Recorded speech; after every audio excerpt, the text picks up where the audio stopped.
Hello there, fellow peregrinos. Thank you very much for tuning in once again to episode 12 of El Camino de Santiago Pilgrims podcast, where we talk about planning and preparation for life on the road to Santiago, as well as tips, tricks, and hacks to make your journey along the way a lot more enjoyable. Our aim is to put more bounce in your boots, more Ks in your days. To that end, today we have an interview with Scottish pilgrim and author Alastair Wilson. We'll talk in depth and detail a lot more about his books during the interview. And just a disclaimer here, just before I published this interview, Alastair hurriedly messaged me and said, when I talked about placing stones at O Sobrero, I actually meant to talk about placing stones at Cruz de Ferro, the Iron Cross. So the Camino students that Alastair Wilson is, he quickly corrected himself, and in bless him, he told me he did that he thought of that while he was on the treadmill in the gym after our interview. So we'll get to that later, but we began, as always, with me asking Alastair Wilson how he and why he decided to walk El Camino de Santiago. Here's what he had to say. Well, it was actually back in 2005, 2006, whilst working in Madrid. My wife bought me a book by Tim Moore called Spanish Steps, and this was actually my first introduction to the Camino. This book takes him from St. John Pied de Port to Santiago with a donkey. As it was my first introduction, I enjoyed the book, I enjoyed the people he met, and I knew at some point I would have to have the opportunity in my life to walk the Camino, but without a donkey. And that's really where it started from. Leading on from that, I bought over 60 books by people who have walked the Camino, both prior to my own walk and subsequently. I've enjoyed most of them, and in actual fact, some of them I've read 2 or 3 times. So you did a bit of, done a lot of preparation then before you actually went and did it? I certainly did, Brad.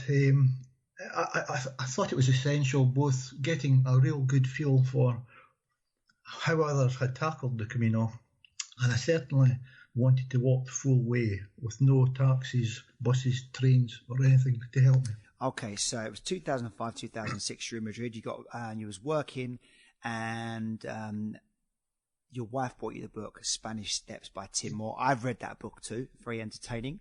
And you got the Camino bug from that book, correct?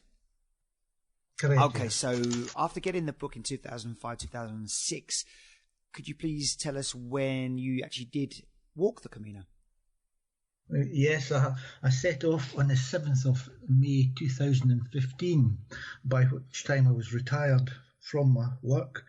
And I had the opportunity, because 2 of my daughters were on maternity leave and I would not be required for childcare duties.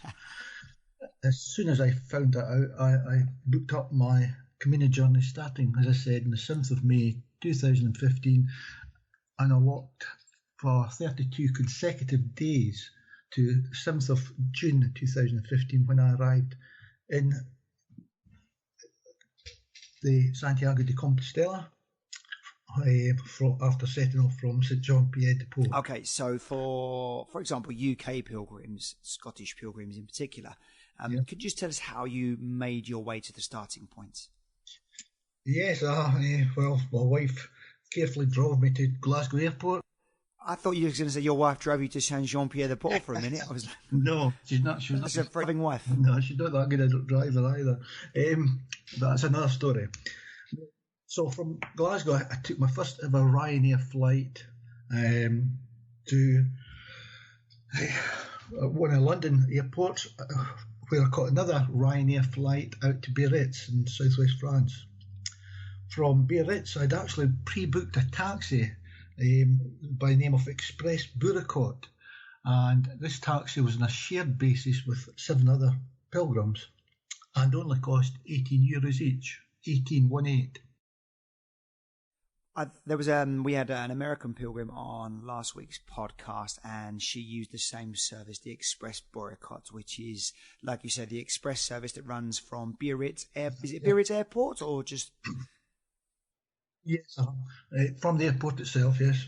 All right, fantastic. So you get chauffeured from Biarritz Airport to the starting point at Saint-Jean-Pied-de-Port. So that was the first I'd heard of that service, actually. So, you used it too, and you'd recommend it? I definitely recommend it, yes. For me, my plan for the whole Camino was to keep as much weight off my hips, because in 2010, both my hips were resurfaced in metal, similar to Andy Murray, the tennis player, has had done recently. So, without getting them actually resurfaced, I could never have undertaken the Camino. But I had to plan carefully to make sure I walked on a daily basis, with the benefit of walking poles as well. But I felt that taking the 1 hour journey by Express Boycott was worthwhile. Okay, fantastic. So you got to the start point, Saint-Jean-Pied-de-Port, and you overcame the obstacle of having some hip surgery a few years before that. And let's talk about, that was one problem you had in your preparation, I guess. What about the first few days or weeks, blisters? Did you have any problems? I was able to stay injury-free for the entire 32-day journey. To avoid injury, it's best to have prepared your body prior to setting off. And for me, this included 5 months daily walking near my home for between 3 and 6 hours a day, because I believed discipline was going to be the key to my success. To avoid blisters, I washed my feet every morning on the Camino before applying a thin coat of Vaseline, and then wore Ridgedale wool trekking socks inside my Mindel walking shoes, not boots. In preparation for the pilgrim menu each evening, that includes a bottle of fine Spanish wine, I drank a bottle of red wine each evening with my meal for 1 month prior to setting off on the Camino. Dedication, huh? Dedication. Impressive. Inspirational. So you trained, so you'd put your injury-free Camino down to, and blister-free Camino down to lots of training, 3 to 6 hours a day walking 5 months before. And that's something we can't stress enough, really, because obviously getting used to walking with the weight on your back as well, you can kind of start to work out whether you got too much, whether you got not enough, whether you can put a bit more in. Did you train with your backpack on? The final month and a half I did, yes. Right, so that you'd recommend doing that as well? Yes. Now, again, not wishing to sound a little bit of a cheat, and again, because of my resurfaced hips, I did have a day pack with my waterproofs and essentials in it, but I did have a case forwarded each day because I had pre-booked bed and breakfast for the entire journey. So you had an itinerary planned out for the entire 32 days? I did indeed. This was done through a firm called Max Adventures. Max Adventures. Yeah, MACS Adventures, based in Glasgow. Now, I met many other pilgrims on the route who were also booked through Max Adventures. Most of them had watched the film The Way and were from America, Canada, Australia, but all had booked through Max Adventures, the ones that were staying in these bed and breakfast accommodations. And can you just tell the listeners exactly what they provide for you? Yes, so you've got a pre-booked itinerary. The actual company in Spain is called T-Travel. This is the kind of sister company of Max Adventures. They do all the Spanish work. Your accommodation is in fairly rustic, in many cases, bed and breakfast, but with ensuite, your private ensuite facility, No evening meal, but certainly a breakfast in the morning. The accommodation themselves, I would say, would be the best available en route. They were clean, they're comfortable, and you did get a good sleep. That's really interesting because a lot of people that are thinking of walking the Camino, some of their reservations might be the standard of accommodation. The albergues are sometimes a bit Spartan, let's be honest, but extremely economical and very, very useful. But if you're not looking, if you wouldn't feel comfortable in one of those provisions, then maybe Max Adventures could be the way for you to go.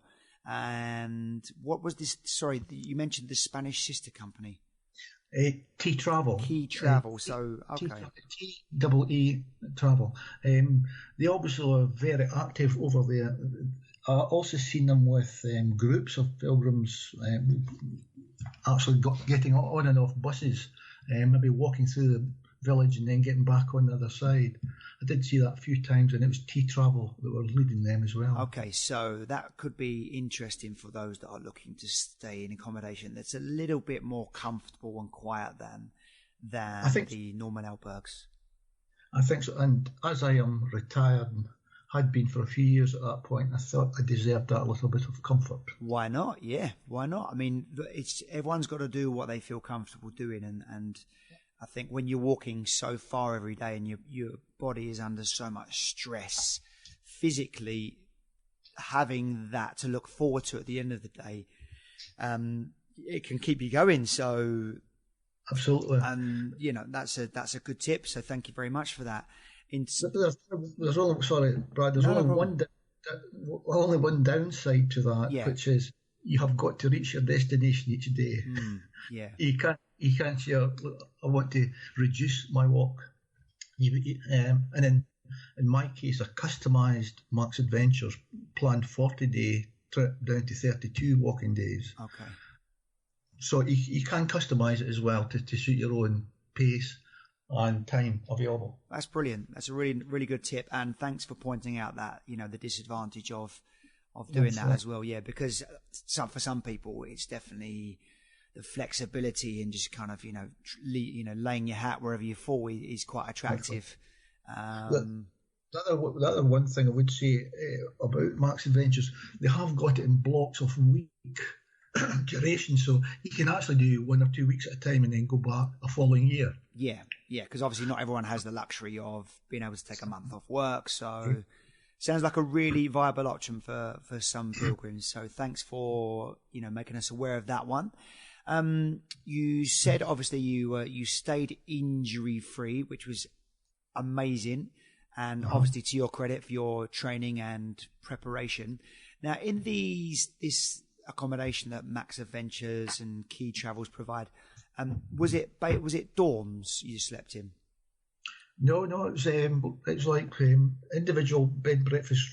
Ensuite facilities. You did mention the ensuite. Sorry, yeah. So obviously getting sleep was no problem for you then.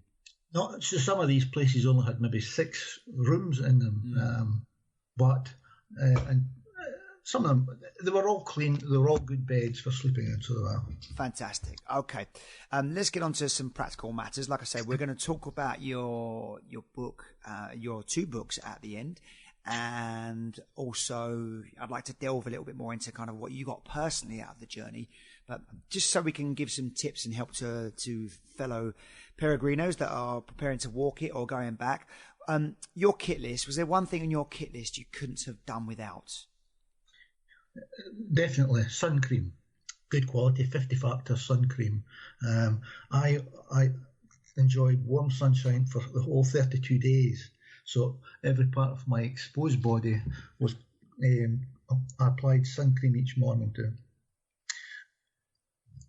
And because of the heat and the direct sunlight, I just felt the sun cream was essential. Sun cream factor 50, take that with you, right? Definitely. Certainly if you're going in the summer season anyway. For a fair-skinned Scotsman, that's a must, isn't it? Definitely. And one thing you took that you didn't use or wouldn't take again if you were to return? Believe this or not, I had a spare pair of walking shoes in my case that was being forwarded each day. I certainly wouldn't do that again. It's fairly daft. You've only got 2 feet, haven't you? And that's the name of one of your books, isn't it? So Santiago on 2 feet. So okay, so you wouldn't take the extra walking boots with you again. But it sounds like you had all your bases covered, which was the secret to your success. So okay, so let's talk about some of your favourites now. Your favourite town, city, or village on the Camino, and why?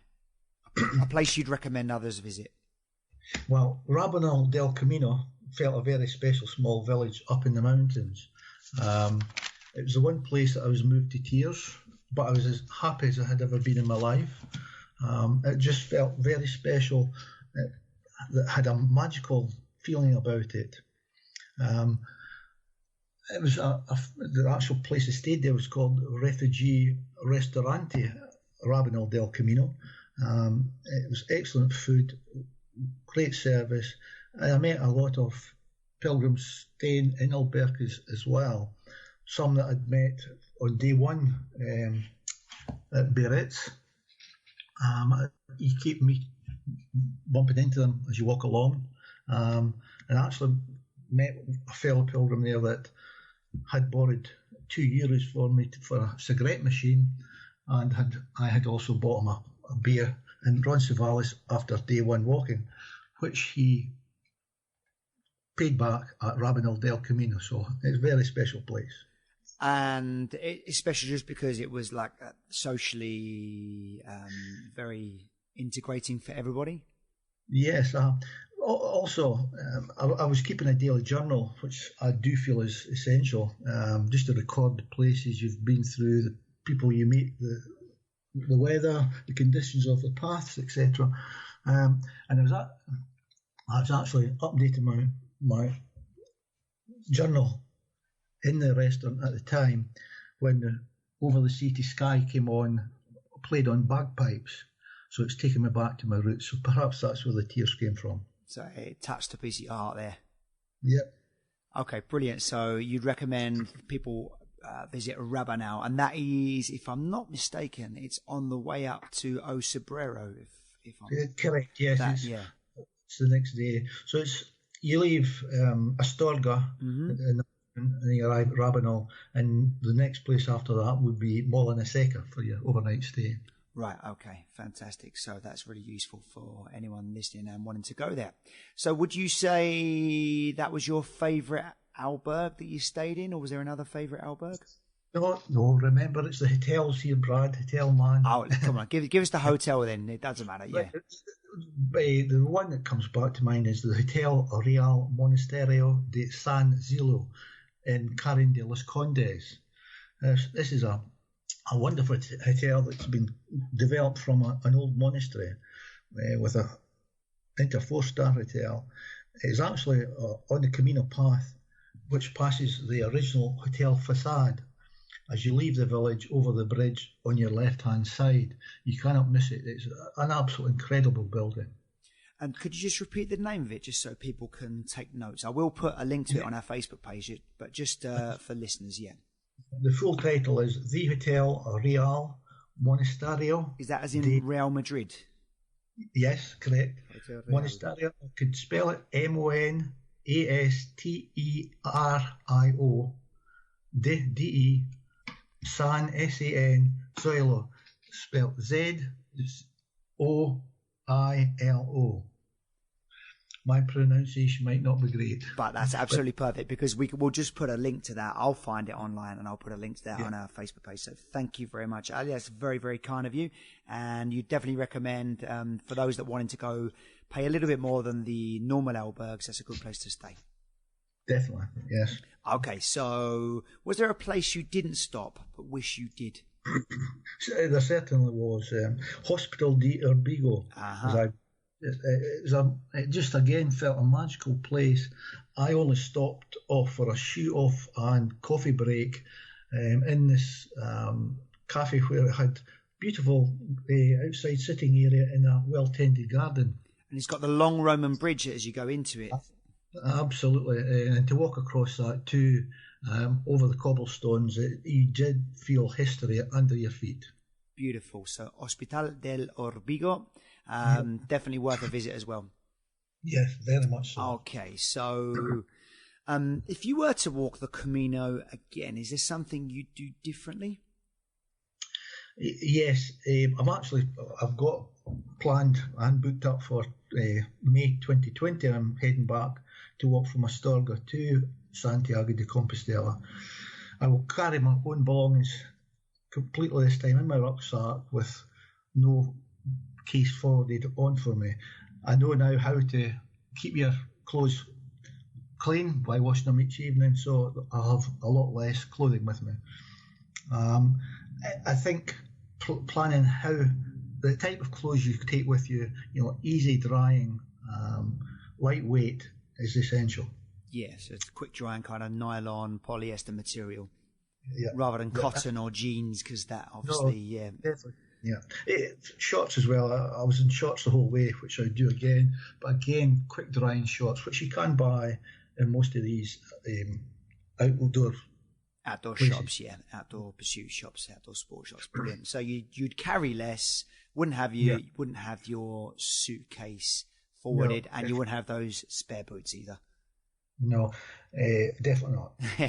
Brilliant. Okay, so I want to dive into a little bit more of the personal side of your Camino now. Was there a specific reason you wanted to walk the Camino? Was it just an escape to nature? Was it something personal? Why did it captivate you? Well, again, I think I got the Camino bug by reading so many books. I've always been a keen walker, not mountaineer or nothing like that, but just walker. I enjoy walking every day anywhere in life. And I just knew I had to walk that Camino. Plus, having spent 5 years in Madrid, I was fortunate that I could go out and explore Spain itself each weekend with my wife or some of the family. And it was just a special place, I felt. And I knew that there was a personal draw to walk the Camino.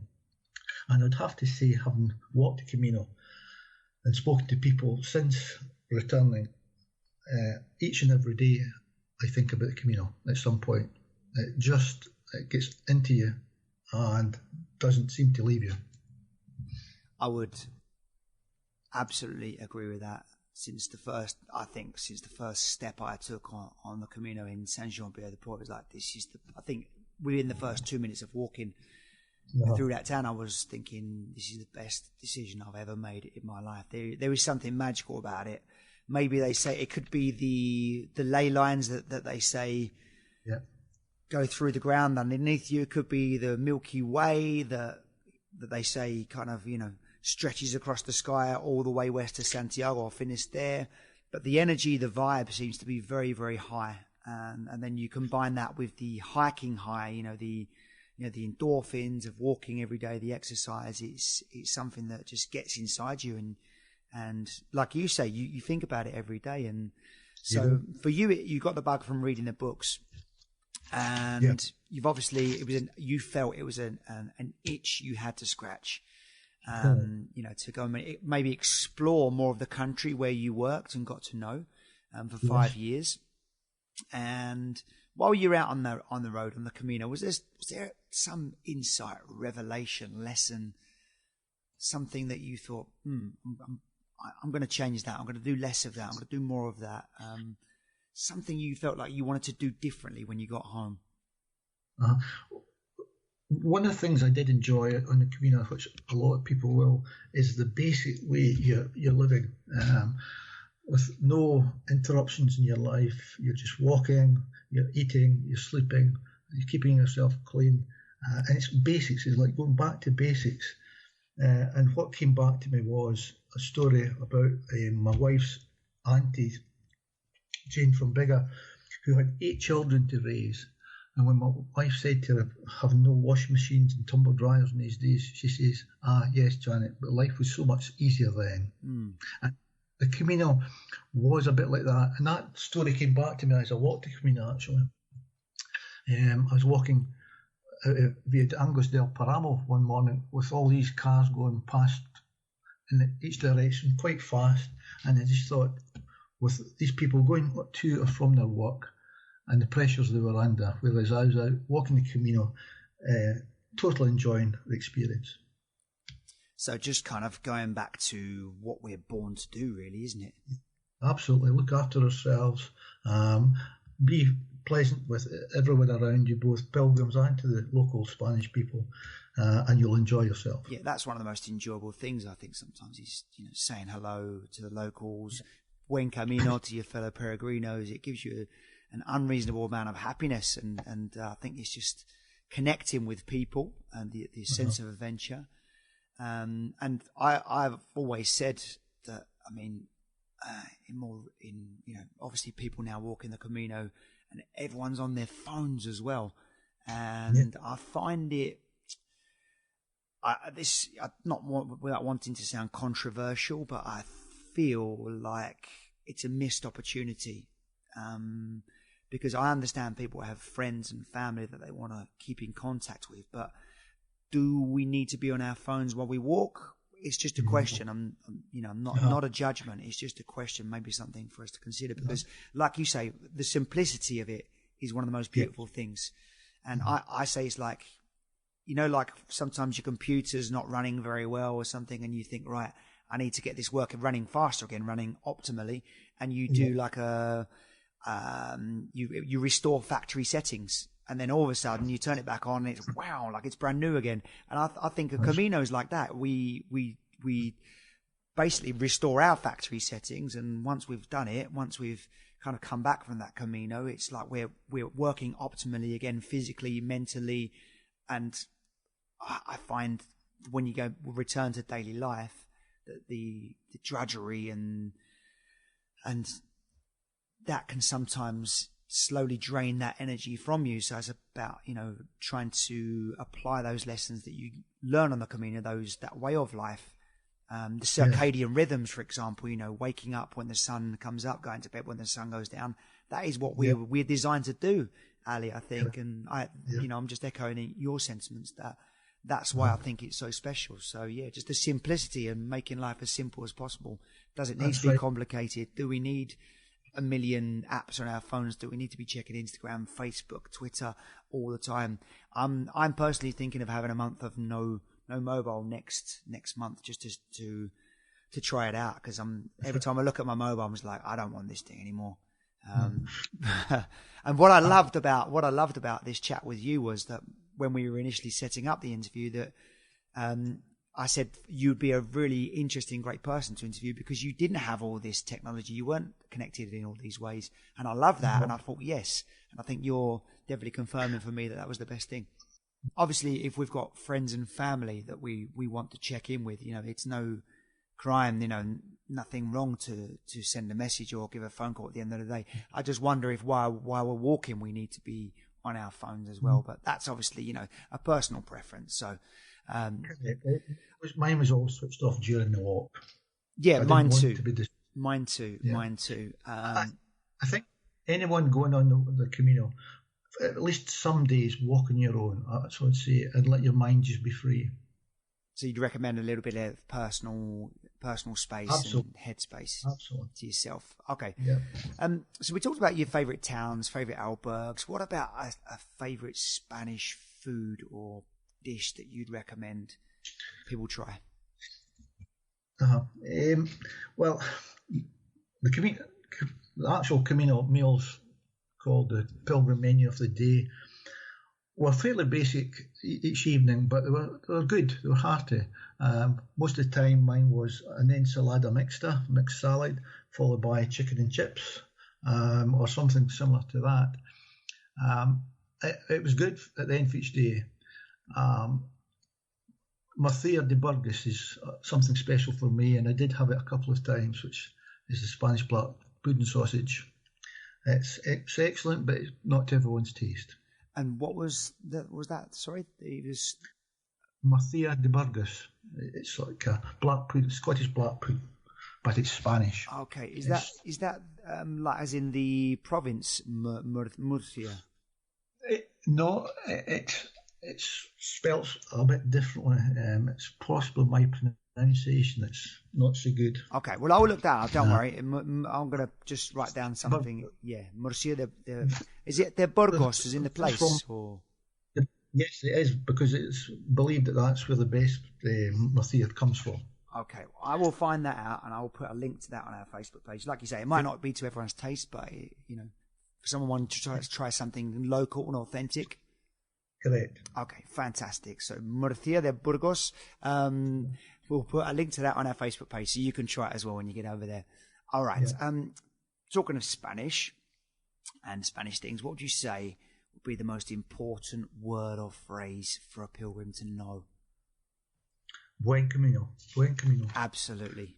Which is the greeting that as you meet up with other pilgrims, as you walk along. It's a nice, friendly gesture.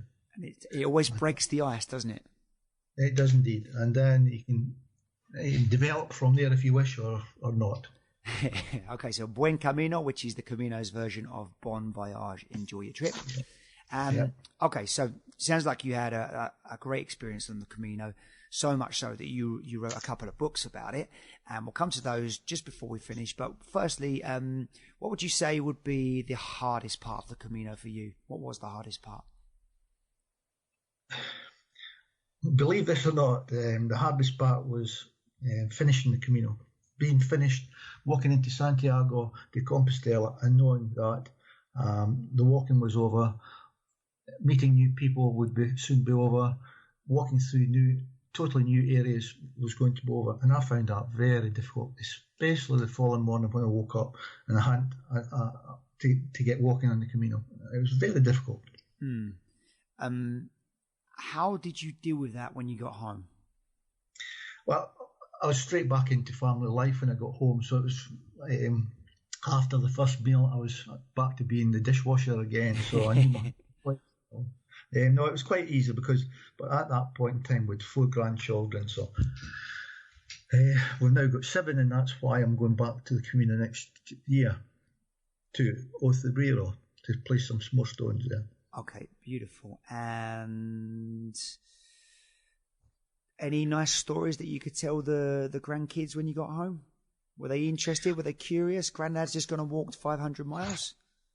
The eldest, who was only 5 at that point in time, yes, she did take an interest in her nana, showed her on the map where her papa was each night. They saw each other. Excuse me. But they were a bit young for it. But having said that, the eldest one has taken my book initial book to school to show off to the classmates when she was in primary school. Brilliant. And the school did include it in their local magazine. Oh, wow, fantastic. So those Camino blues, they disappeared as soon as you got home and saw the grandkids and got back with the family? Absolutely. You've got to turn them into positives then. They're great memories. When sons-in-law helped me get my photos onto my laptop and things like that, and things developed from there. And I kept my daily journal up to date, so it was a case of finishing off that as well, which I found each evening just sitting down, having a beer and updating your journal was an excellent thing to do as well. And without doing that, you come back from the Camino and your actual memories would be jumbled rather than fairly accurate. And it's a way to relive it as well, isn't it? Absolutely, yeah. Okay, so you mentioned that one of your grandchildren taking it to school, and your 2 books are called 2 Feet on the Camino and Santiago on 2 Feet. I'm just reading through some of the reviews on Amazon of your book and what people have said about it, and very positive. One says a wonderful addition to the Camino lexicon, another says excellent read, felt part of a great adventure, enjoyable book, great account of walking the Camino, great read, good tips. So if you'd like to tell the listeners where they could potentially find out more about your books.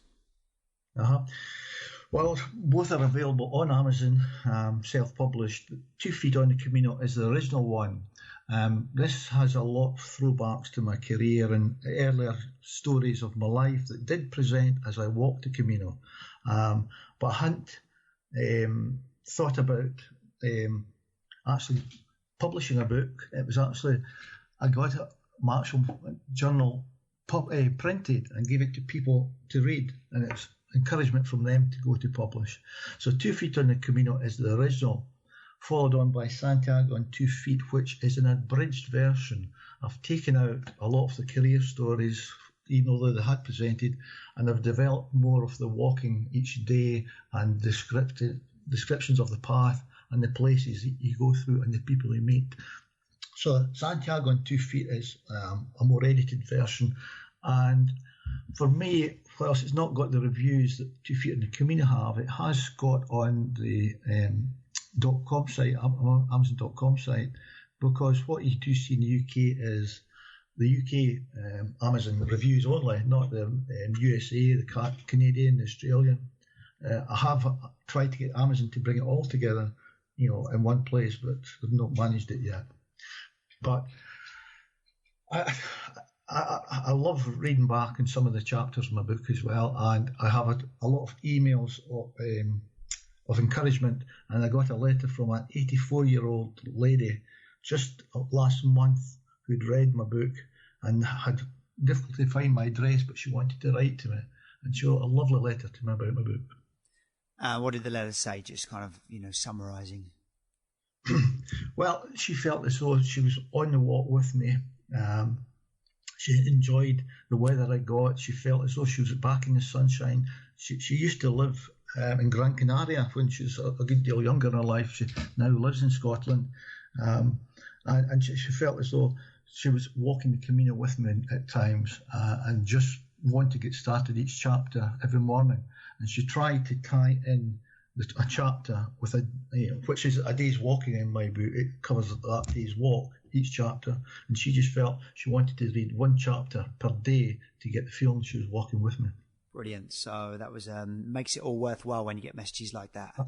Absolutely, it does. Okay, so just summarising again, that's Santiago on 2 Feet on the Camino and Santiago on 2 Feet. Santiago on 2 Feet will be the more autobiographical version, correct? Yes. And 2 Feet on the Camino is more of the travel log. No, reverse that round, Bradley. Apologies. Santiago on 2 Feet is more the travel log and less about myself, whereas 2 Feet on the Camino is the unabridged version of everything that happened, going back to childhood as well, things that just came back into your mind, and some of them tied up with, I was walking along through these woods just out of Roncesvalles, and I throw back to when I was 8 or 9 year old, when a neighbour was killed in a tractor accident in the woods close by, and he worked at a sawmill just outside our village. And within 20 minutes of that coming back into mind, which I'd never thought about for maybe 50 years, I walked out of the woods, and there in front of him was a sawmill. And I can tell you, I got goosebumps big time. And now things like that happened, and they're recorded in the book. Wow. Now, it's got anything to do with ley lines or anything like that, I don't know. I tried to look up ley lines, but I couldn't get anything really, where they traversed Spain and the Camino, but I could never tie them together. But some things presented, not every day, but some days, quite spiritual. Some extraordinary coincidences. Yeah. And I think you'd be quite qualified to answer this question since you've written 2 books on the Camino. For those that are thinking about going to walk the Camino, what would you say to convince them to go if they've not been convinced already by everything you've said? Well, before setting off on a Camino journey, I'd recommend read about how others experienced their Camino. Not necessarily 60 books like myself, but certainly a good few books to find out how others experience the Camino. It will allow you to prepare physically yourself better by doing the work before you go on the Camino. You'll find your own Camino experience when you go.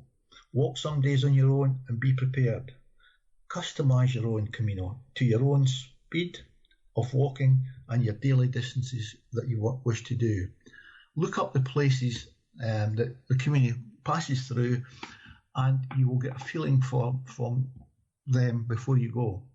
It's a wonderful experience. I would recommend it for anyone that enjoys walking. And the mountain ranges, the cities, the villages, the towns, the people, all come together into one fantastic journey. So training, customize, find some time alone, get the most out of it that way. Definitely. And keep a daily journal. I did meet someone at Glasgow Airport who's obviously a pilgrim going en route as well. I met him 2-3 times after that at different places.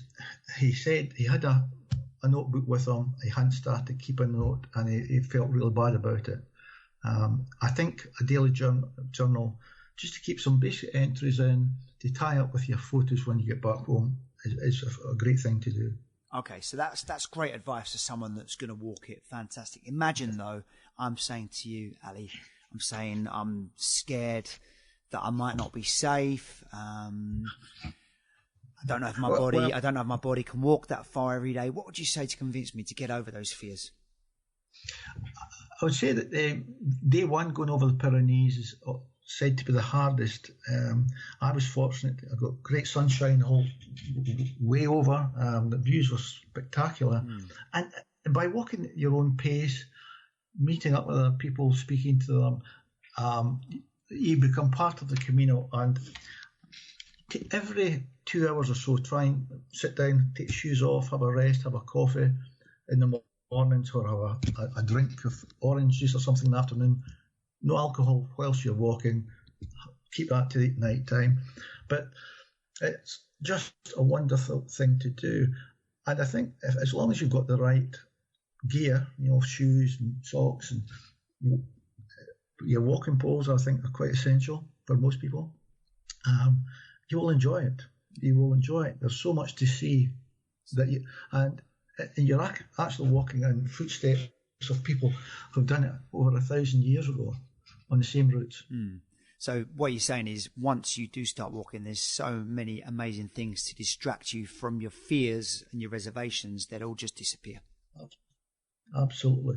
Unfortunately, in the year that I did do it, there was an American lady who did go missing and was found dead unfortunately, but that's a very, very rare thing. And I met lots of ladies walking their own Camino individually. Some did meet up with others and walk with them, but there was still some walking on their own. And I think there's a high percentage of the people that undertake the Camino each year are ladies. And because it's so well waymarked with the yellow arrows, etc., it's very difficult to get lost unless the weather was poor and you lost the markings. But I did find that you'd always see someone in front or behind at times as well. So I think it's a very safe route, and it's very well waymarked as well. I only twice went off, and it was in the same day, and that was by talking to other people at the time and not watching what I was doing on my planned route. So it was my own fault. I mean, the incident that you mentioned there with the lady lost her life on the Camino, it was a very, very rare occurrence. I don't know, what statistically you could put that the chance of that happening down to, but they're very, very slim. And in actual fact, like you said, most of the time, the hardest part is finding time on your own on the Camino, because it's such a well-trodden trail now. Well, that's correct. Since then, the Albercas have now become more disciplined in recording people arriving, and the next planned place to be, I think, is also taken, because it took them a few days to realise that the lady was missing, and they're trying to stop that now by the Albercas monitoring each and every pilgrim as they go along the way. Yeah, so don't let that put you off, and it'll be very horrible if one person spoils a lot of people's potential Camino. So, and I think we'd just like to finish this interview, this podcast, just by saying thank you so much, Alastair Wilson, Ali, for your very valuable time, for taking out the time from being granddad and husband and dad. We're very, very grateful for that. Good luck with your next Camino next year. It's May 2020. You said you're going to go, didn't you? Yeah, May 2020. And please do look up Alastair Wilson's books, Santiago on 2 feet and 2 feet on the Camino on Amazon. So let's just say thank you very much and buen camino, fellow peregrino. Buen camino, Brad.